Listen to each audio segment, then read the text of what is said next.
Très heureux de vous retrouver, mesdames, messieurs, sur Panafricanist TV, votre chaîne de télévision qui vous apporte le meilleur de l'information sur un plateau d'argent. Sur ce, bonjour, bienvenue à toutes et à tous. Notre grande interrogation du jour, visite officielle, Macron quitte précipitamment le Cameroun. Que cache ce départ? Je me reprends. Visite officielle, Macron quitte précipitamment le Cameroun. Que cache ce départ? Eh bien, Emmanuel Macron est arrivé lundi soir, précisément dans la même heure, on parle bien sûr de 23h, heure du Cameroun. C'est la première étape d'un voyage de 4 jours en Afrique. Emmanuel Macron, il faut le dire également, a été accueilli vers 22h40, heure locale lundi à l'aéroport de Yaoundé-Simalène par le Premier ministre camerounais Joseph Ndiangouté avant une courte cérémonie protocolaire. Emmanuel Macron a rencontré donc son homologue Paul Biya. Eh bien, c'était justement ce mardi.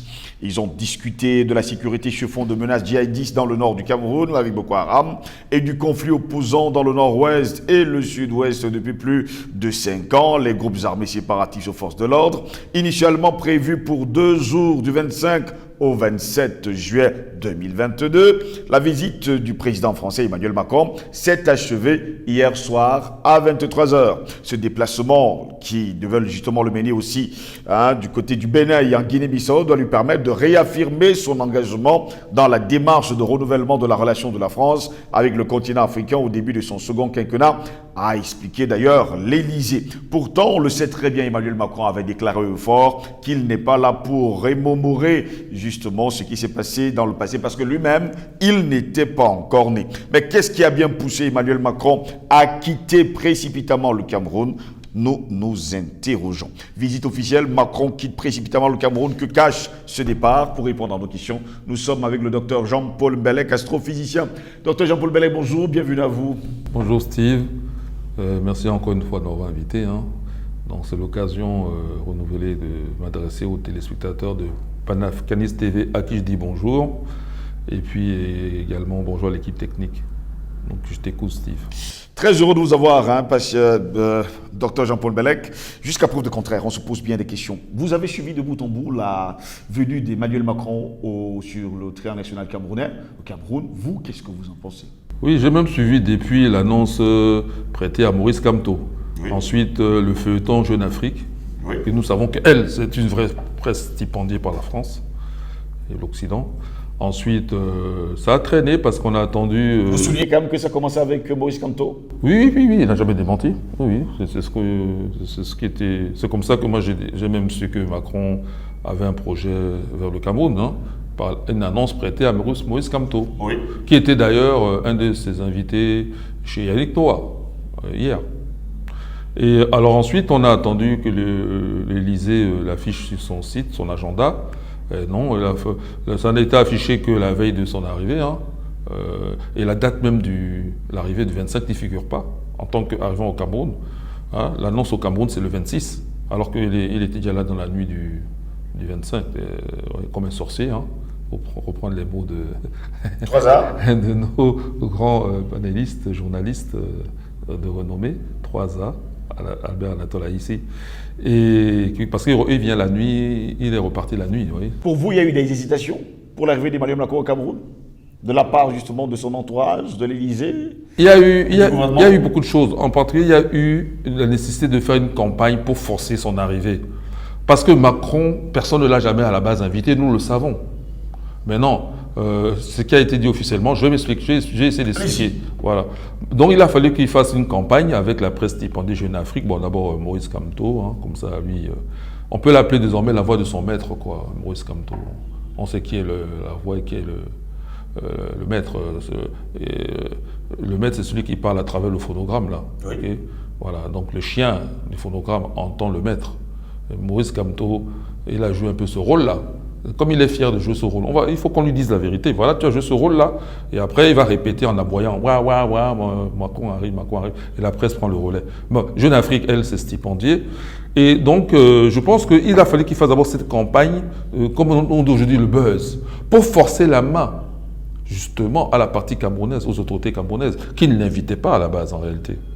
Et je vais prouver, si vous me donnez le temps, par les éléments que tout le monde connaît maintenant, qui vont démontrer, si on a fait une analyse mathématique, si on ne fait jamais les maths, bon, mais si on fait les maths, c'est cohérent, on va montrer que c'est bien M. Macron qui s'invite. Mais comme nous on est des Africains, bon, moi personnellement, je suis africain, c'est vrai, j'ai la culture africaine, c'est vrai, mais n'oubliez pas que j'ai vécu en France. Donc la mentalité française, je la connais aussi. Je peux me l'appliquer naturellement sans même faire attention si je me retrouve en France. Voilà, au bout d'un certain moment, le naturel revient. Hein. Je sais comment ils vivent là-bas. Moi-même, j'ai vécu là-bas. Donc, je sais que nous, les Africains, nous sommes polis. Donc, on a appliqué le critère africain. Ok, on t'invite. Mais si ça avait été moi, Jean-Paul Bellec, avec cette culture que j'ai aussi de la France, il n'aurait jamais mis les pieds ici. C'est clair. Parce que qu'est-ce que j'en tire comme bénéfice? C'est ça la première chose. À qui ça profite? Ça ne me profite pas. D'autant plus qu'il y a toutes les dépenses orchestrées, bon, d'autres l'ont déjà révélé ici, qui, pour la France, ça peut être peanut, parce qu'ils ont bien roulé sur le CFA, ils nous ont bien grugé là-dessus, mais pour nous, ce n'est pas peanut. Ouais, c'est de l'argent qui peut servir à faire autre chose. Mais on l'a quand même accueilli, mais l'intelligence a opéré. Il faut quand même reconnaître l'intelligence. Bon, tout le monde connaît maintenant les capacités politiques légendaires de patriarche. Parce que maintenant, il faut l'appeler patriarche. Quand même, nous avons le respect de l'âge. Oui. Le patriarche Paul Biya, et surtout qu'en politique, il est encore patriarche. En fait, il est patriarche par son âge réel, mais en politique aussi, il a une certaine durée. Donc, il est doublement patriarche.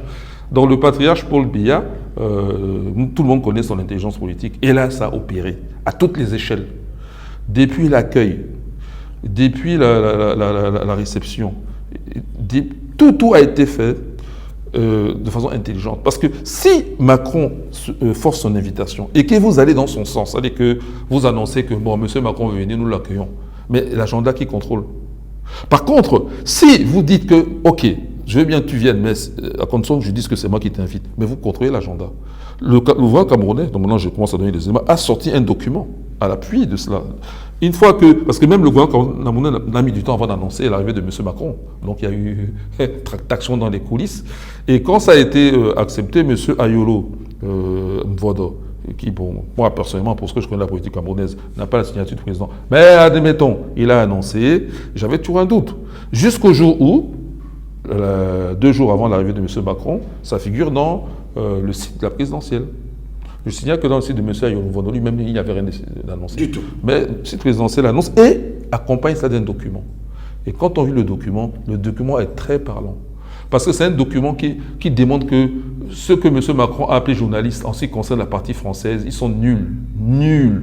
C'est-à-dire que leurs écoles valent rien. C'est plus la peine d'envoyer nos enfants dans les écoles journalistes en Occident. Parce qu'au lieu d'apprendre, ils vont désapprendre. Ils sont nuls.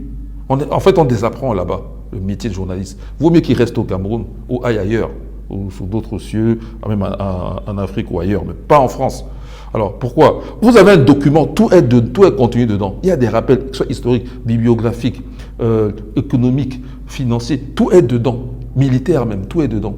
En tout cas, en résumé, parce que ça tient en 4-5 pages, disons éventuellement 6. Mais vous venez poser des questions à côté, les questions que vous avez déjà préconçues. Vous voyez, toute la campagne là, pour que M.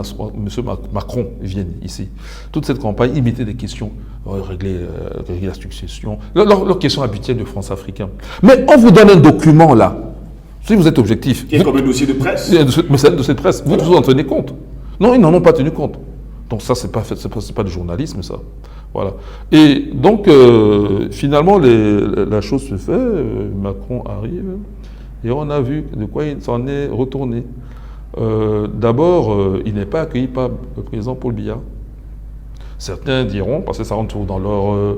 parce que au niveau médiatique, il va falloir qu'ils communiquent une fois arrivés en France.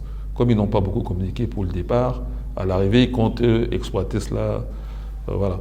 Mais dans le sens qu'on connaît déjà, c'est d'abrutir davantage les Français, puisqu'il ne leur dit pas la vérité. La vérité, c'est pas ce qu'il va dire. Voilà. Et donc, qu'est-ce qui se passe là, cette fois-ci, c'est que l'arrivée de Macron, oui, disons, il est accueilli par le Premier ministre. Mais la France-Afrique prétend que c'est parce que M. Paul Biya est âgé. Oui. Donc, on lui fait l'économie du déplacement. Donc, du coup, c'est le Premier ministre. Pourtant, jusqu'à preuve de contraire, du côté de Cotonou, c'est le ministre des Affaires étrangères qui a reçu Emmanuel Macron. Steve, tu lis, c'est-à-dire que tu as aussi été dans les mathématiques, puisque tu vois les mathématiques, ça c'est l'avantage que tu les fais, je les fais, on arrive à la même conclusion. Mais c'était ça mon enchaînement. Je voulais seulement un peu comme à la Whitney Houston, c'est-à-dire qu'il y a un moment donné où, quand tu élèves la voix, tu fais d'abord une petite pause. Après tu tonnes, c'est ça. C'est-à-dire que pour ceux qui croyaient ça, les France-Africains, et le démenti fait au Bénin, il a dégradé encore d'un rang. Ici, c'était le Premier ministre, là-bas, c'est ministre des Affaires étrangères. Et qui sait comment un ballon va faire? Bon, faut pas trop, parce que bon, il faut que les choses continuent. C'est-à-dire que, moi je pense, Steve, que contrairement à ce que pense Macron, les Français, les France-Africains et l'Occident, les Africains ont mûri leur projet. Depuis qu'on parle de l'Union africaine, la vraie, même si ils nous ont bien déstabilisés là, oui. À l'époque du feu Kadhafi, de regretter qu'on n'arrêtera jamais de finir. On n'en finit pas de regretter Kadhafi. Et qu'ils ont assassiné lâchement. Voilà. Et il faudra qu'un jour ils rendent compte le sang de Kadhafi. Ils nous doivent le sang de Kadhafi. C'est-à-dire qu'ils l'ont tué, c'est vrai. Tous les héros nationaux, ils ont tué. Le Lumumba, tout ça, là, ici au Cameroun, n'en parlons pas. Ailleurs aussi. Mais mais dans la diaspora, tout le sang là demande le prix. Il y a un prix.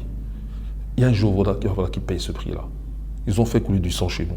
Donc, ils croient que ça passe à l'as. Non, non, non, non. C'est une question de temps, c'est une question de rapport de force. Le rapport de force, le temps montre que c'est en notre faveur. Plus le temps passe, plus ça sera en notre faveur. Alors, donc, je pense que contrairement à ce qu'ils pensent, il y a une concertation, mais il ne faut pas trop en dire. C'est-à-dire que nous on ne veut pas trop en dire. Parce que si on n'est pas là pour leur donner nos cartouches, nous, on est là pour tirer sur eux. Il faut qu'on les descende. Donc, on ne va pas commencer à... Parfois, je vois sur les plateaux des gens qui détaillent trop. Ça ne sert à rien. Parce que c'est une lutte. On n'est pas là pour montrer qu'on a compris, qu'on est intelligent. On est là pour éventuellement donner des pistes, mais mathématiquement, c'est-à-dire que les autres continuent le raisonnement. Oui. On ne peut pas tout donner, parce que si on fait ça, l'autre aussi lit ça facilement, puisque tout le monde nous écoute. Donc, mais sache quand même que, apparemment, il y a une concertation d'ensemble, même s'ils ne communiquent pas, ils communiquent, mais même s'ils ne communiquaient pas, la mathématique, qui est un don donné à l'homme, parce que l'homme est né en Afrique, donc à l'Africain, voilà, est naturel. Donc, il y a une concertation. C'est-à-dire que Macron arrive au Cameroun, on l'accueille au niveau... Imagine qu'on l'accueille au niveau du ministre des Affaires étrangères, ici, au Cameroun. L'accueillir au niveau du ministre des Affaires étrangères, au niveau du Bénin, aurait moins de résonance. Il faut donc que tu vois ma courbe là, qu'on voit comment Macron, il décline. Ici, donc on va placer la barre Premier ministre. Arrivé au Bénin, c'est l'affaire étrangère.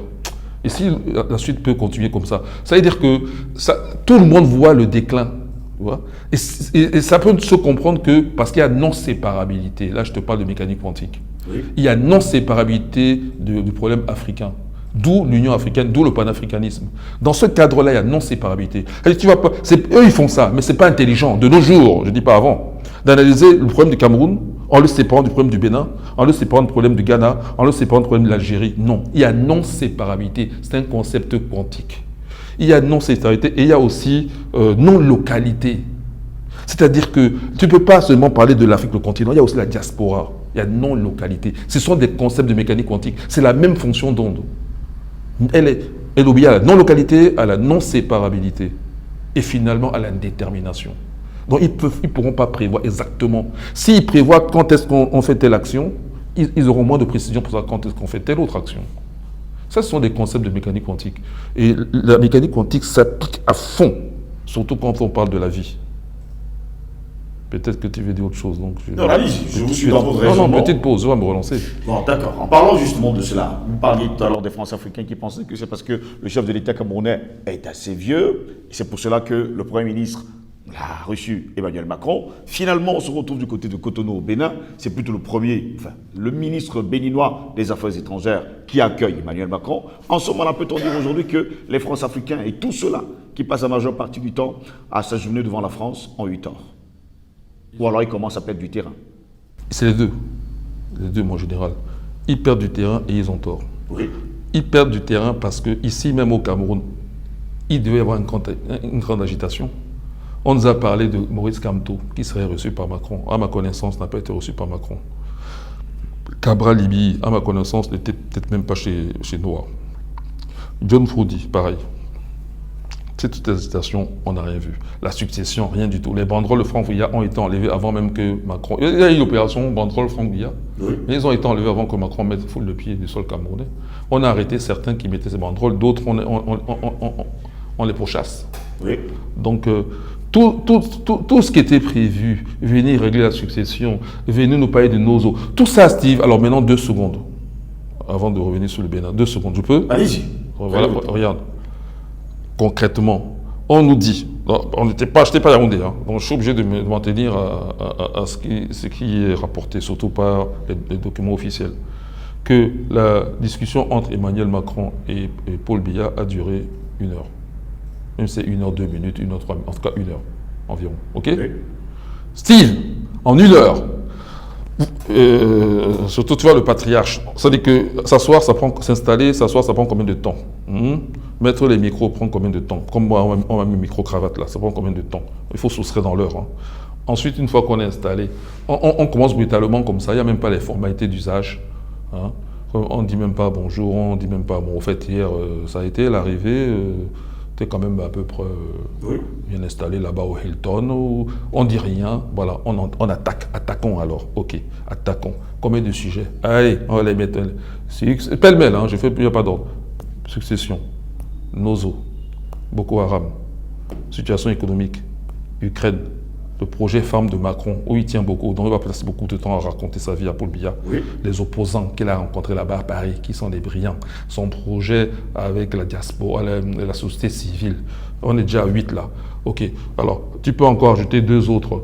Les firmes françaises, Bolloré, le port de Douala, je ne sais pas, les firmes françaises ici qui sont en perte de vitesse, on est déjà à 10 là. On va jusqu'à l'équipe nationale de football, parce qu'il faut également reconduire le coq sportif. Bon, oui, c'est vrai que on a ramené, voilà, l'ancien entraîneur français du Cameroun. Là. Du Cameroun était également là. Voilà. Donc ça fait au moins 11 points. Bon, ok, 1 heure, 60 minutes. Bon, restons à 10 pour aller vite. 60 divisé par 10, ça fait 10 minutes. Donc ça que sujet a été discuté en 10 minutes. Sachant qu'il y a des sujets qui tiennent Macron à cœur, comme son projet phare. Lui, il met 20 minutes déjà. Enfin, ça enlève aux autres sujets. Ensuite, les entreprises françaises, c'est pas rien. Tu enlèves aux autres sujets. Bon, ça veut dire qu'on a survolé seulement. Bon, c'est de la bêtise. Donc ça veut dire qu'en réalité, ces points, c'est ceux qui ont été discutés à la conférence de presse. Point donc maintenant qui ont été discutés. Moralité, pour un patron qui vient régler quoi que ce soit, non seulement il a été mal reçu, il est venu en sorcier, comme il est parti en sorcier, il a été mal reçu. Les youyou, là, ça s'est arrêté à l'aéroport. 47 minutes de... C'est comme on l'a rappelé déjà, des gens qui ont été payés. C'est lui qui est là pour stipendier les gens qu'on paye, le groupe folklorique. Beaucoup de femmes, je n'ai pas vu beaucoup d'hommes là-bas, là, en train de danser, c'est des femmes et des enfants, voilà. Et qui... Une question quand même qu'on m'a posée dans la rue, et si un temps soit peu, on n'avait pas payé des gens pour accueillir Emmanuel Macron, qu'est-ce qui se serait passé?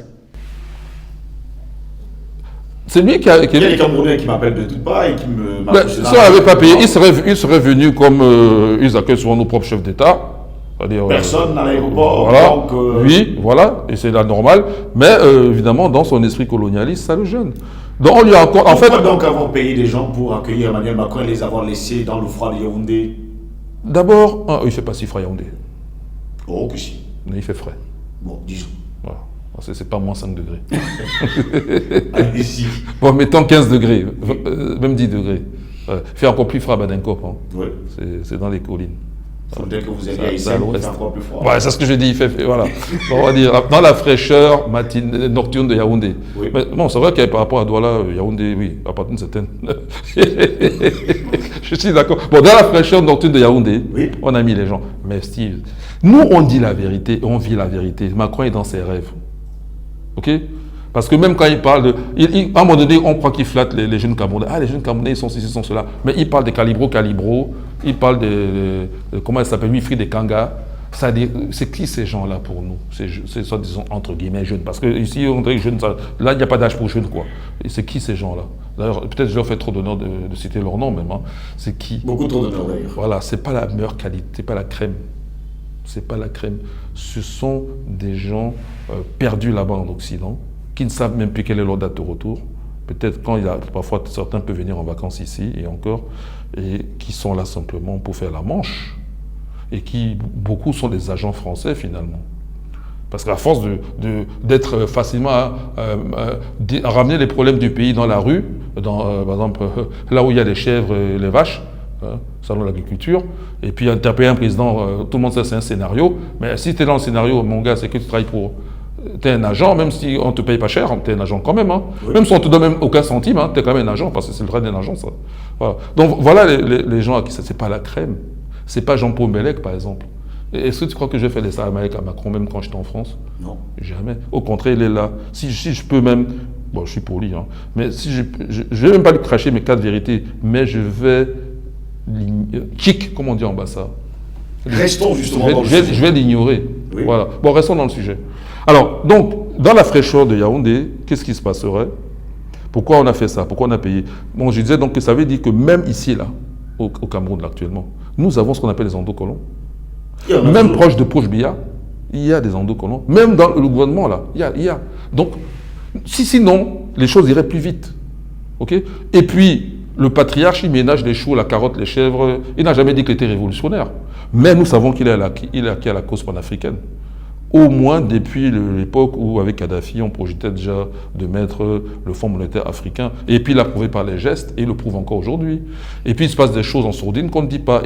Et puis, son habileté politique montre que, parfois, nous autres, impétueux, on peut penser à une chose, mais peut-être que le meilleur arrangement, c'est le sien. Alors, il faut quand même donner ce crédit-là, tant qu'il est là, tant que les choses, quand même, avancent. Parce que Paul Biya, en ce qui concerne la personne Paul Biya, moi, il peut ignorer Jean-Paul Mbelek, mais moi, je dis toujours comment dira à César ce qu'à César. Voilà. Ce qu'il fait là, c'est pas seulement au niveau du Cameroun. Parce que peut-être que nous, les Camerounais, on n'apprécie pas bien, parce que quand même, on a un niveau de vie qui n'est pas exceptionnel dans le continent. Mais ça a une portée au niveau du continent. Oui. Et c'est ça qui compte le plus. Et c'est ce que nous allons retenir. Vie, force, santé, Steve. Maintenir la vie, c'est mieux que de nourrir cette vie. Oui. Parce que même si c'est dans de bonnes conditions, elle vit quand même. Et il y aura bien un moment, un jour où les choses seront meilleures. Cette vie sera florissante. Mais si tu ne maintiens pas la vie et qu'elle s'arrête, même si les bonnes conditions arrivent, il n'y a plus de vie. Hein. C'est zéro. Donc il ne faut pas négliger, c'est important. Voilà. Bon, maintenant, il y a des gens qui sont pressés, qui pensent que pendant leur vie, il faut que... Non. Des gens ont souffert avant nous, des gens... On espère qu'ils ne souffront pas après nous, si nous faisons les efforts nécessaires. Mais ces efforts supposent des sacrifices. C'est-à-dire que nous devons endurer. À la guerre comme à la guerre. C'est parce que tu endures, tu ne manges même pas. Mais le matin, tu prends le fusil, tu vas au front. Hein, et tu tombes même, d'autres reprennent le relais, que finalement ceux qui seront les survivants auront une meilleure vie. Donc c'est comme ça qu'il faut voir les choses. Donc moi je pense qu'un tel accueil, c'est pas le fait qu'il y ait même quelques youyous qui comptent. Oui. Qu'on ait dérangé les gens, même qu'on ait cassé des maisons sur la route. Non. Ce qui compte, c'est par rapport à avant. C'est-à-dire que le chemin parcouru. Quelle différence, Steve. Mais avant, c'était le roi ici. Chirac, Mitterrand, c'est des rois. De Gaulle, n'en parlons pas. C'est des rois. C'est pas le même accueil. Il y a eu beaucoup de changements. Avant, c'est eux qui nous disaient, tu dis A, tu dis B, tu dis C, tu dis D. C'est plus ça du tout. Avant, il n'y avait même pas un document mis sur le site de la présidence qui dit que, voilà, un document de presse. Non, les choses ont... Et puis, quand on posait une question au président, peut-être il hésitait d'abord, il aurait d'abord regardé Macron pour voir si Macron répond à sa place. Non, c'est ce changement-là. Et puis, on voit comment ça agit sur toute l'Afrique. Par exemple, le Bénin, tu vois, là-bas au Bénin, c'est un ministre des Affaires étrangères qui nous a accueillis. Peut-être c'est parce que déjà, là, ils ont vu que c'est un Premier ministre qu'on a mis. Donc, lui, il essaie de faire mieux. Le prochain en ballon n'a qu'à faire encore mieux. Oui. Bon, le Mali a bien donné l'exemple. La Centrafrique aussi. Or, c'est 2 pays que Macron a insultés. Or, Macron qui est bête, je suis désolé de le dire, hein. Je suis désolé, ça c'est un problème de niveau. Je ne l'insulte pas, c'est juste le niveau.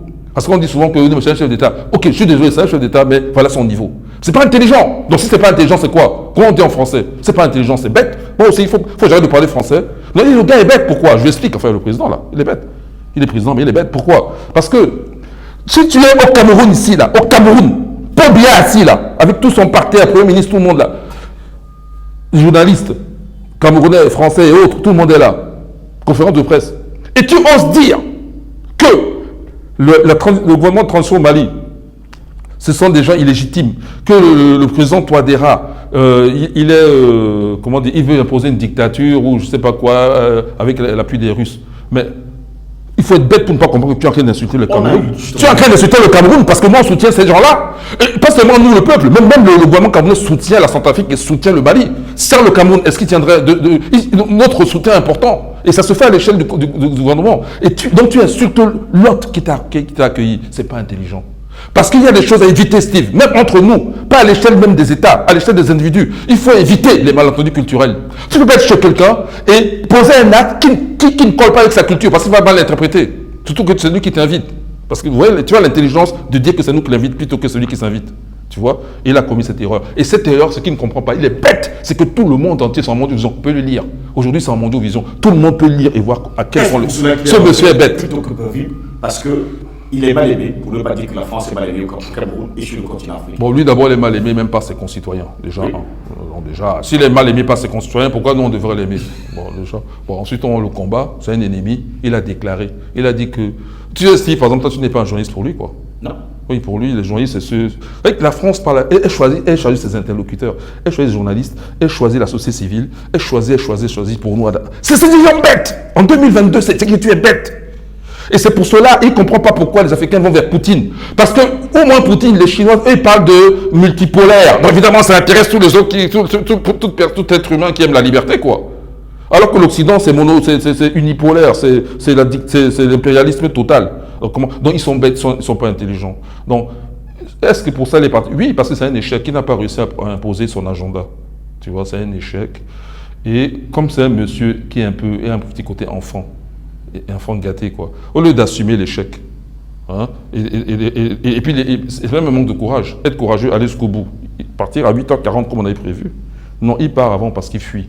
Tu te souviens au Mali, où il voulait s'inviter, pareil. Oui. Et bon, comme là-bas, les militaires ont moins de tact que Paul Biya. Il est diplomate. On lui a mis des conditions. Comme ces conditions ne lui convenaient pas, il a fait quoi? Il a annulé la visite. Ça, c'est le comportement d'un enfant. Est-ce que c'est vraiment le comportement d'un chef d'État de haut niveau? Non. Donc, du coup, lui-même voit à quel niveau place la France. Bon, nous, ici, non seulement Macron, on ne l'aime pas, comme ça, c'est clair, puisque déjà, ses concitoyens ne l'aiment pas. On le combat, puisqu'il nous combat aussi. Il donne des coups, on en donne encore plus. Ça va augmenter, hein. Il ne sait pas qu'il est venu mettre encore plus de l'huile dans le feu, là. Lui, il croit qu'il est venu peut-être nous calmer. Non, l'huile va raviver le feu. Mais en plus, nous sommes dans un combat contre le camp occidental. Notre option. La diplomatie dit que bon, c'est des accords bilatéraux avec les Russes, comme il y en avait, et ça le rassure au mon œil. Si lui, ça le rassure, ses chefs vont lui rappeler que non. Non, nous, on a déjà pris notre parti. L'accord militaire avec la Russie est un accord militaire réel, dans lequel la France ne s'inclura pas, et on ne voudra plus retourner avec la France. Donc, c'est cet ensemble d'échecs. Si lui, il n'a pas compris, ses conseils vont lui dire, mais comme c'est un enfant gâté, entre guillemets, il a fui. Le voyage de Macron voilà. Au Cameroun était un échec. C'est un échec total. C'est un échec total. Parce que même si en France, il va essayer de communiquer certaines choses, ça sera encore pour plus abrutir son peuple, tout simplement. Mais même là-bas, le peuple est en train d'ouvrir les yeux. Et je pense que dans les années... En fait, il aurait voulu...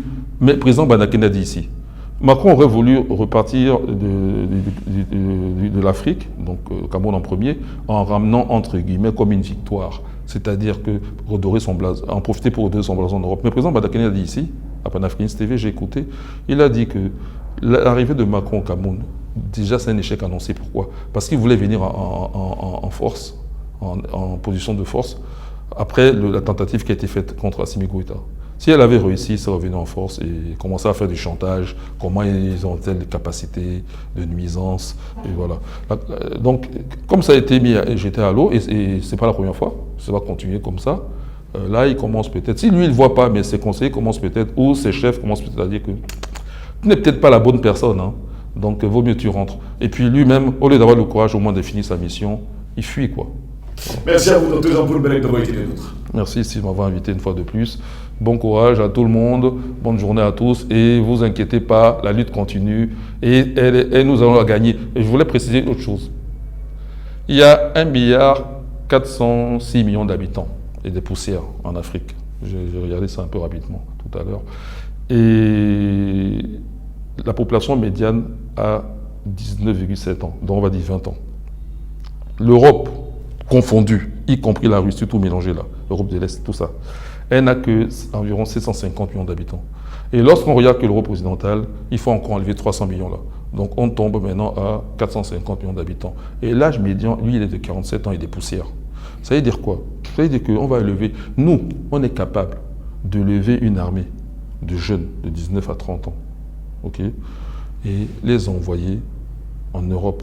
C'est-à-dire qu'il faut qu'ils comprennent, eux, ils ne peuvent pas, parce que nous, on peut lever une armée même de 10 millions de soldats, ok. Même leur arme atomique ne servira à rien, parce que, je veux dire, Macron, je t'invite à écouter la chanson de Bob Marley, Redemption Song. L'arme atomique, ce n'est pas la panacée. C'est pas parce que tu as l'arme atomique qu'à un moment donné, tu n'as même pas intérêt à l'utiliser parce qu'elle va jouer contre toi. Et puis les retombées radioactives, c'est pour la planète entière. Hein. Les gens, ils oublient, ils sont bêtes. Hein. Les gens ne pensent même pas à ça. Ok, vous balancez les armes atomiques. Ok, ici, il y a combien de morts? 100 000 morts? Mais non, 1 milliard 400 millions d'habitants. Vous êtes combien? Et puis les retombées radioactives, là, c'est pour tout le monde. Avant même de balancer cette arme, il faut d'abord réfléchir. Voilà. Donc ça peut être, même si on utilisait l'arme atomique, ça peut être une arme atomique sale, limitée, sur un champ limité. Et malgré ça, il y a quand même des retombées radioactives. L'autre chose, c'est qu'eux, de leur côté, avec 450 millions d'habitants, sachant que la population médiane n'est que de 47 l'âge médian est de 47 ans, et des poussières. Alors, eux, ils peuvent élever une armée de combien? Et sans compter le niveau de vie qui est plus élevé chez eux que chez nous. Chez nous, ici, les jeunes partent à l'aventure. Donc, s'il y a 100 jeunes, on peut très bien, dans ces 100 jeunes, prendre 80 soldats. Alors que chez eux, ce n'est pas le cas. C'est que déjà, ils ont moins de jeunes que nous, mais s'il y a 100 jeunes, si tu arrives à avoir même 10 soldats là-bas, c'est beaucoup. Moralité, le rapport de force en notre faveur, c'est ce que la Russie et la Chine ont bien compris, mais que l'Occident n'a pas encore compris. Donc, qu'ils sachent une chose, qu'ils continuent à s'amuser avec nous. Et je te jure, Steve, on le dira. On n'a pas encore lancé la fois, mais ça ne va pas tarder. À chaque fois, je dis quelque chose, mais à un moment donné, ça va être carrément dit. Les prochains Africains iront en Europe, pas pour mourir gentiment dans les bateaux, parce que soit on a tiré sur les bateaux, soit parce que la mer les a fait noyer. Ils vont quand même tenter d'augmenter leurs chances en s'armant. Merci beaucoup. Un jeune aura au moins sa Kalachnikov. Merci beaucoup Jean-Paul Bellec d'avoir été là. Mesdames, messieurs, au plaisir de vous retrouver très prochainement sur Panafricanist TV. Restez sur notre chaîne, l'information hier en continu. Bonne journée à toutes et à tous.